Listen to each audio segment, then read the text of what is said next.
الله الرحمن الرحيم الحمد لله رب العالمين وصلى الله على سيدنا محمد وآله الطيبين الطاهرين المعصومين.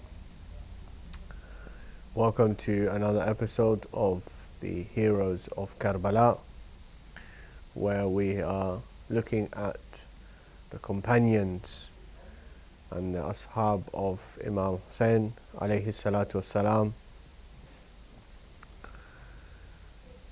The unique characteristic of the companions of Imam Hussein alayhi salatu wassalam is, of course, their loyalty to the Imam, their loyalty to the cause and the message of Karbala, and their unwavering support for Imam Hussein alayhi afdalu salatu wassalam,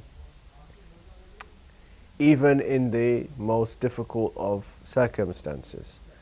This is notable and this is important because Imam Hussein alayhi salam is not the first person to have companions.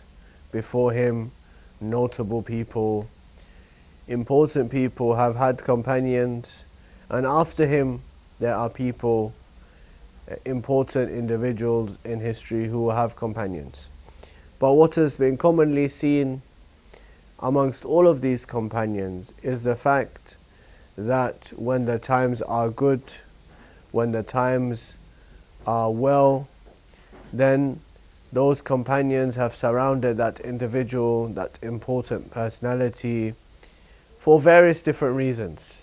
Some people surround that personality because of the benefits that they will receive, some people to protect themselves from some kind of harm that they may get, some people to protect themselves, or some people to get worldly benefits, to get wealth, to get fame, to get status, so on and so forth. But when things become difficult, when that individual, when that personality, when that prophet, when that imam, when that wali goes through a difficulty, then those same people who claim to be the companions and claim to be the people around him and the ones who surround him are mysteriously absent from that episode where this prophet, this imam, this individual is going through difficulty.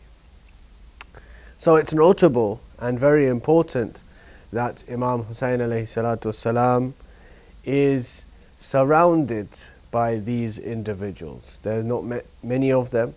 However,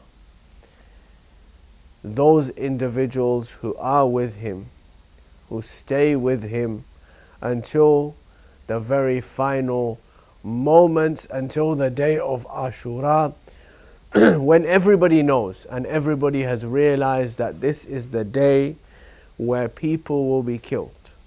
This is a day where there's not going to be any fame, there's not going to be any wealth, there's not going to be any war booty, there isn't going to be anything that will benefit them from a worldly point of view, but everything that will benefit them in the akhirat, in the next life. So these individuals have valued their life for the akhirat, for the next life, not for the dunya, for this world. And as we've mentioned, there are people who have surrounded Hussein alayhi salatu wasalam, who are with Hussein alayhi salatu wasalam, who are from all kinds of different backgrounds, from all different backgrounds, from all different races, from all different tribes, but they are united and they are one over the love of Imam Hussein alayhi salam and his holy family. Amongst them, one of the most notable and most important, who is neither an Arab, nor is he fair-skinned, nor does he come from some prominent tribe, but he has love and undying obedience and affection for Imam Hussein alayhi salam. He is John Ibn Huwai.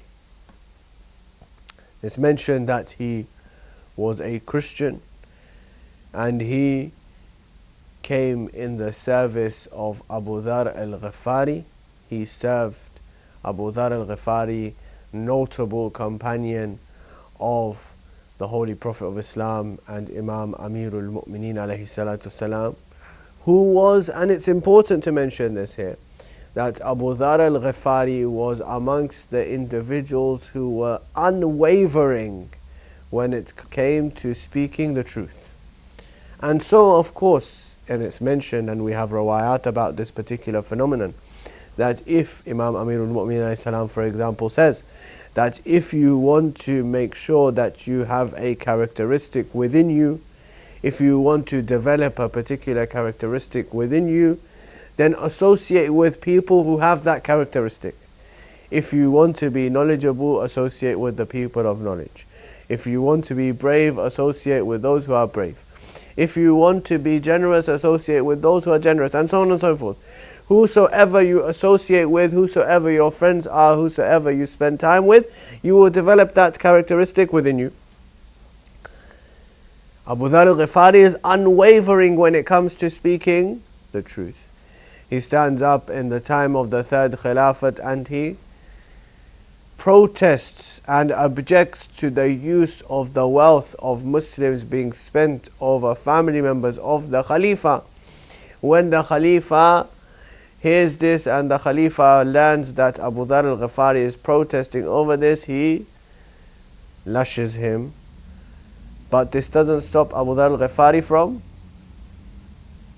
speaking the truth. He's sent to Damascus. When he's sent to Damascus, in Damascus he stands up and he says the same thing. He objects towards the use of public wealth for personal use. He objects to this embezzlement of public wealth. He objects to this misuse of public wealth, and he is also beaten there. Then he is sent back to Medina. Then he is exiled into Rabda, where he eventually dies.